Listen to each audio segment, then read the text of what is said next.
Kami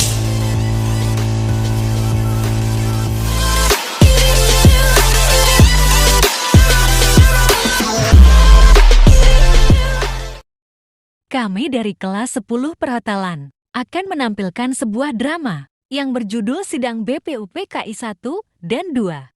Dilanjutkan Sidang PPKI 1 dan 2. Drama ini diselenggarakan dalam bidang studi PPKN yang diampu oleh Ibu Wulan. Selamat menyaksikan. Dalam BPUPKI terjadi sidang 1 yaitu pada tanggal 29 Mei 1 Juni 1945 gedung Pursapion. Dalam sidang tersebut membahas mengenai dasar negara Indonesia. Sidang tanggal 29 Mei 1945 diawali dengan perdebatan. Seluruh anggota sidang BPUPKI di dalam ruangan. Assalamualaikum warahmatullahi wabarakatuh. Waalaikumsalam warahmatullahi wabarakatuh. Saudara sebangsa dan setanah air, mari kita mengucap syukur kehadirat Allah Subhanahu wa taala karena berkat rahmat dan hidayahnya kita dapat berkumpul di tempat ini. Indonesia akan segera menghadapi babak baru yang akan merubah nasib bangsa Indonesia menjadi lebih baik. Merdeka! Merdeka! Maka dalam kesempatan ini kita akan menentukan dasar negara yang tepat untuk bangsa kita yang tercinta ini. Saya selaku Ketua BPUPKI dengan ini menyatakan membuka rapat penetapan dasar dengan secara resmi.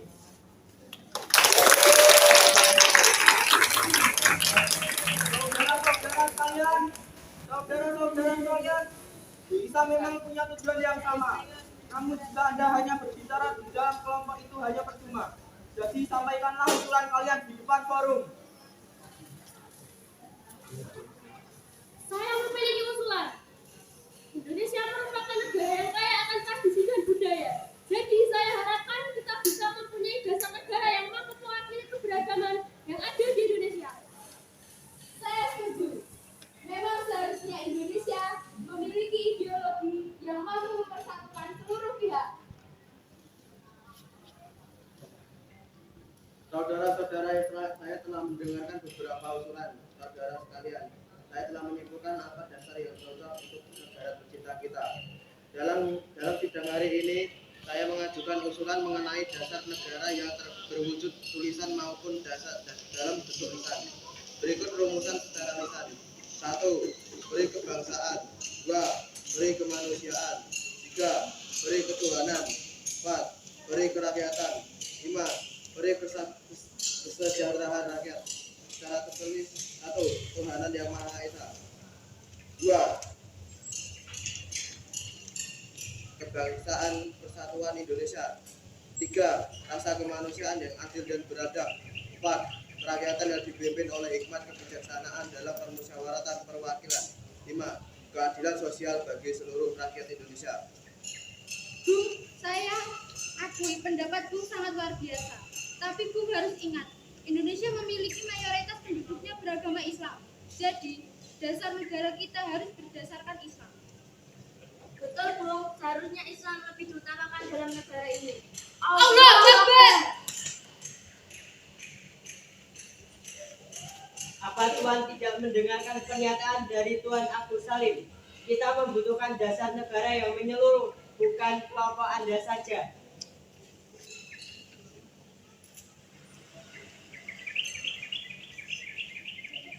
Keadaan dapat menjadi isu dan data. Seluruh anggota berdebat sesuai kehendaknya masing-masing. Kemudian AA Marani menengahi persoalan yang terjadi. Tidak, saya tidak setuju. Benar. Nah, Tidak bisa begitu. Maret 1945, Jepang telah meresmikan terbentuknya BPUPKI yang dipimpin oleh Rajiman Djayadiningrat dan memiliki anggota. artinya, kalau kita melihat data kita di timur, ke Pulau Timur, saya setuju sekali dengan anggota yang terhormat Muhammad Yamin, yaitu agar pulau itu dimasukkan dalam lingkungan kita. Terletak Indonesia Baru, begitu pula Borneo Utara di mana terletak Sarawak dan juga negara Papua. Bukanlah kita meminta, tetapi hal itu beralasan kebangsaan. Jikalau peperangan sudah berakhir dan kemenangan akhir telah tercapai, kita dapat melengkapkan aturan-aturan itu menjadi aturan-aturan sesuai dengan keadaan zaman pada waktu itu. Dengan permintaan Indonesia merdeka, ialah seluas Indonesia Belanda dahulu. Jikalau kemenangan akhir tercapai dan ada permintaan yang nyata dari Malaya Selatan, Borneo Utara, bahwa rakyat di situ merasa juga ingin masuk ke dalam lingkungan kita dengan senang hati, mereka akan kita terima sebagai bangsa kita di dalam Indonesia merdeka. Bagaimana jikalau kita menambah Malaya? Ya, kita juga harus menambah Borneo Utara supaya masuk dalam wilayah Indonesia.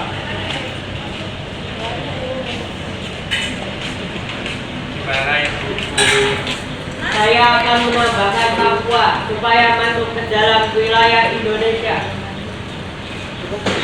Kami juga akan menambah Timor Portugis supaya masuk di wilayah Indonesia.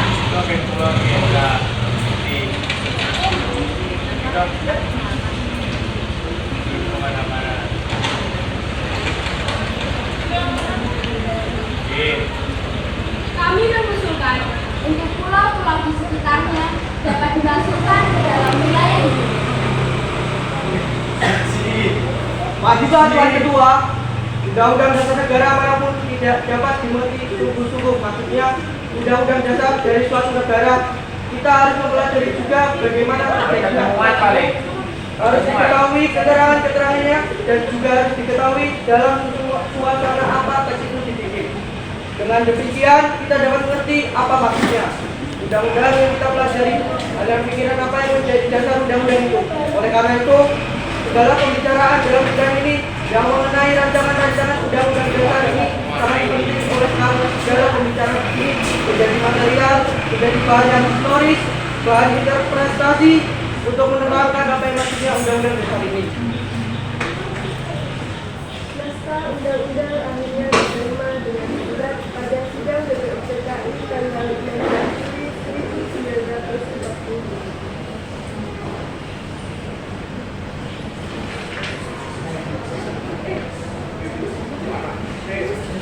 Juli sampai 14 Juli 1945 dibahas rancangan undang-undang dasar.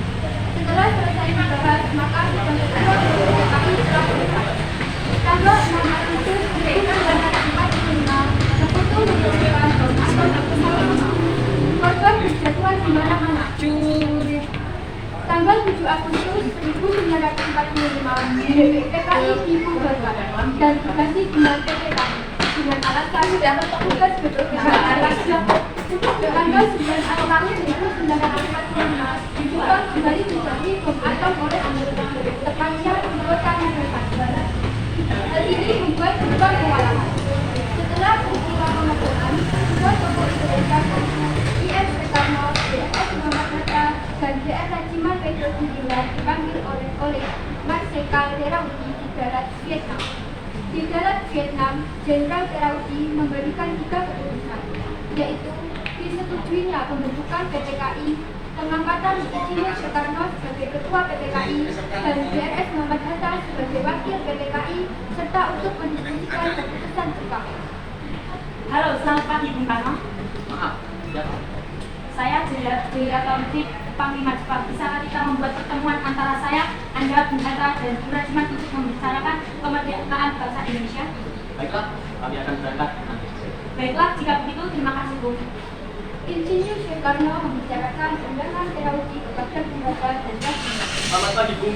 Selamat pagi. Kedatangan saya ke sini untuk menyampaikan undangan Terauti kepada kita untuk di negara Vietnam. Apa yang masalah? Kita ke sana untuk membicarakan tentang kemerdekaan Indonesia. Esok harinya, Insinyur Soekarno, Bung Hatta, dan Rajiman sudah sampai di negara Vietnam. Mereka dijemput oleh Terauti. Selamat datang Bung. Kapan dan di mana kita akan membicarakan perbincangan? Kita akan membicarakan hal ini besok lusa di rumah saya. Sampai bertemu besok, Bu. Pagi hari setelah menginap di hotel, Soekarno dan kawan-kawan bertemu Erawan dan melakukan perbincangan. Kami akan memberikan kemerdekaan bagi bangsa Indonesia sehingga terbentuknya PPKI kemarin yang akan membantu. Apa saja tugas PPKI? PPKI akan membahas semua kelengkapan negara pada saat proklamasi. Kapan pelaksanaan proklamasi? Tak perlu khawatir, kami belum bisa menentukannya. Jepang akan memberikan kemerdekaan bagi Indonesia. Apakah wilayah Indonesia akan meliputi seluruh wilayah Hindia Belanda? Mungkin bisa jadi wilayah Indonesia akan meliputi wilayah tersebut. Pertemuan tersebut hanyalah tujuan musyawarah dari Jepang untuk membantu bangsa Indonesia tidak bengkak. Soekarno dan kawan-kawan pun kembali ke Indonesia. Sebelum pulang mereka singgah ke Singapura untuk menemui juga pimpinan DPR. Soekarno selanjutnya mencari tahu bahwa Jepang telah menyerah pada Soekarno. Hari berikutnya Soekarno dan kawan-kawan melakukan rapat koordinasi. Bung Soekarno, Hatta dan Kasiman kembali kunjungan ke Singapura menemui tiga pimpinan DPRI. Dalam perjalanan mereka berbicara. Rasanya saya belum yakin jika Jepang telah menyerah pada Sekutu. Kalau begitu, kita perlu diskusi lebih lanjut dengan beberapa tokoh yang ada di Indonesia. Lalu, siapa saja tokoh? Baik golongan tua maupun golongan muda untuk mempromosikan kemerdekaan. Setelah mengetahui kekalahan Jepang dari siaran radio TVJ, para pemuda menemui Insinyur Soekarno dan Muhammad Hatta di rumahnya, Jalan Kebangsaan Timur 56 Jakarta, untuk mendesak Insinyur Soekarno dan Muhammad Hatta agar mengumumkan kemerdekaan saat itu juga, dengan Sultan Syahrir sebagai juru bicara. Bung Karno, sekarang sudah kalah. Seharusnya kita tetap memproklamasikan kemerdekaan. Kita tidak bisa begitu saja memproklamasikan kemerdekaan. Kita harus membicarakan dalam rapat PPKI. Kita tidak mungkin membicarakan dalam rapat PPKI karena PPKI dibentuk oleh Jepang dan kemerdekaan Indonesia harus dari usaha rakyat Indonesia bukan kemudian bangsa lain. Yang itu, kita memang seharusnya membicarakan dalam rapat PPKI karena PPKI adalah badan yang bertugas mempersiapkan kemerdekaan. Dengan demikian, usaha para pemuda dengan juru bicara Sultan Syahrir untuk membujuk Insinyur Soekarno agar segera memproklamasikan kemerdekaan mengalami kegagalan. Setelah mengalami kegagalan menurut Bung Karno, maka para pemuda kembali mengadakan rapat dengan Caimin Saleh sebagai pemimpin. Setelah rapat besar akhirnya diputuskan, para pemuda akan menculik Insinyur Soekarno dan kawan-kawan. Keesokan harinya, tepat di hari tanggal 16 Agustus 1945, BRS Muhammad Hatta dan Insinyur Soekarno beserta Ibu Fatmawati dan Guntur Soekarno Putra dibawa oleh pemuda ke Rengas Dengklok. Siapa ini? Apa maksudnya kami dibawa ke sini? Maksud kami agar Bapak segera memproklamasikan kemerdekaan. Saya sudah mengatakan bahwa kemerdekaan Indonesia harus dibicarakan dalam sidang PPKI terlebih dahulu. Bapak benar, karena persiapan kemerdekaan adalah tugas PPKI. Lagi pula, Bapak kan ketua PPKI. Bapak tidak mungkin mengambil keputusan tanpa memberikan anggota PPKI yang lain. Sementara terjadi perdebatan di Rengas Dengklok. Di Jakarta, Ikana dan Mr. Ahmad Sudarjo melakukan perundingan. Setelah mendapat beberapa kesepakatan, diutuslah Yusuf Kunto untuk mengantar Ahmad Sudarjo ke Rengas Dengklok. Mari Pak, saya antar ke Rengas Dengklok.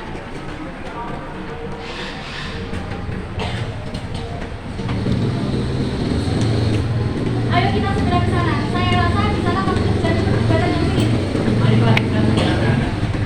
Setelah sampai di sana, Mr. Ahmad Sudarjo telah menyebut Soekarno dan kawan-kawan. Juga berhasil meyakinkan para pemuda untuk tidak berburu-buru memproklamasikan kemerdekaan.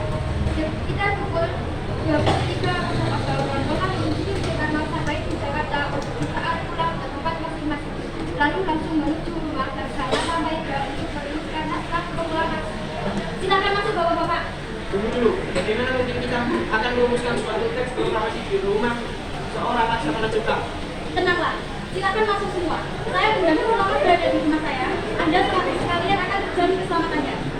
Baiklah, di ruang mana kita dapat merumuskan? Silakan Anda berdiskusi di ruang makan. Dengan memegang kertas dan berjalan, perundingan yang ditaklukkan antara golongan muda dan golongan tua itu berjalan lancar. Bagaimana kalau kita mengambil rumusan PPKI dengan bumi? Kami bangsa Indonesia saat ini menyertakan kemerdekaan. itu boleh juga. Menurut saya perlu ada pernyataan penggalian kekuasaan seperti ini. Hal-hal mengenai memindahkan kekuasaan dan lain-lain diselenggarakan dengan cara seksama dan dalam tempo yang sesingkat-singkatnya. Bagaimana bila naskah ini ditandatangani oleh seluruh yang hadir pada saat ini? Bila seperti itu, akan ada banyak tanda tangan.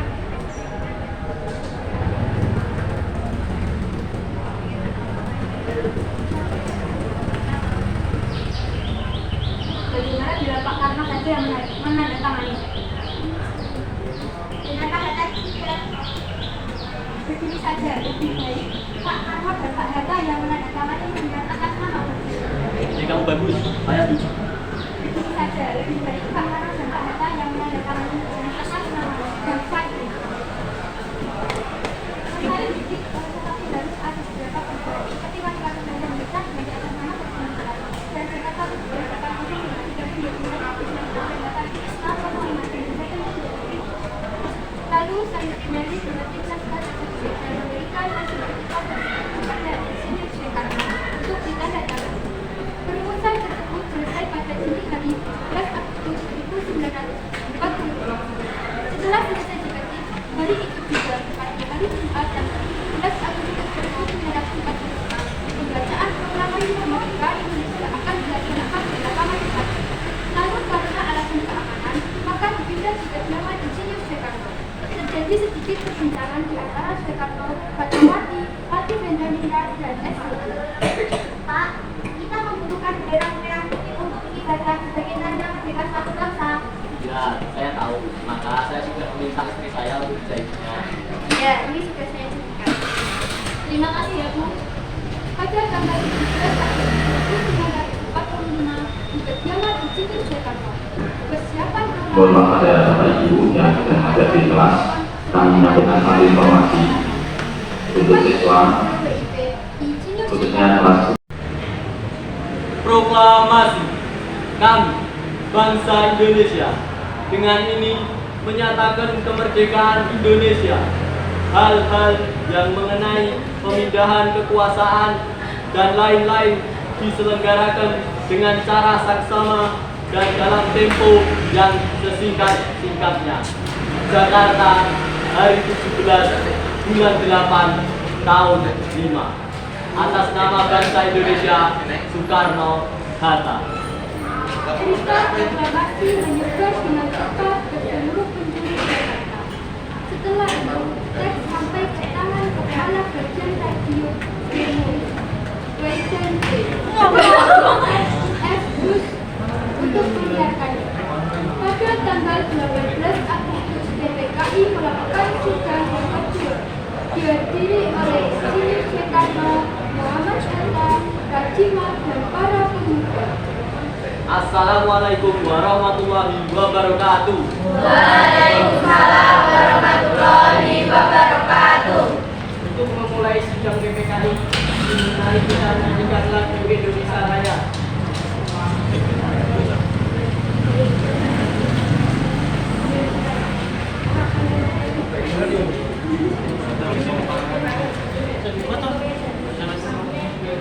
Oh ya.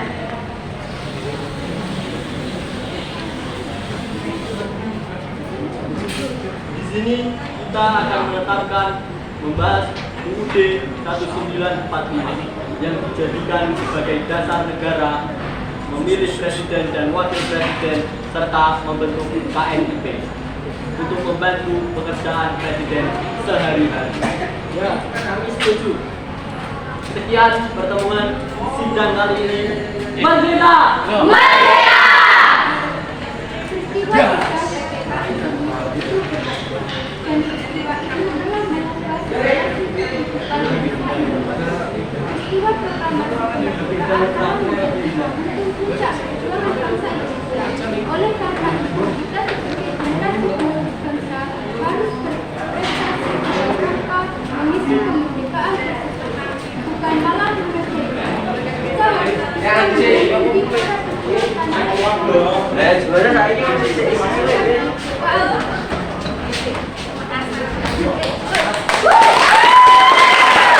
Terima kasih telah menyaksikan.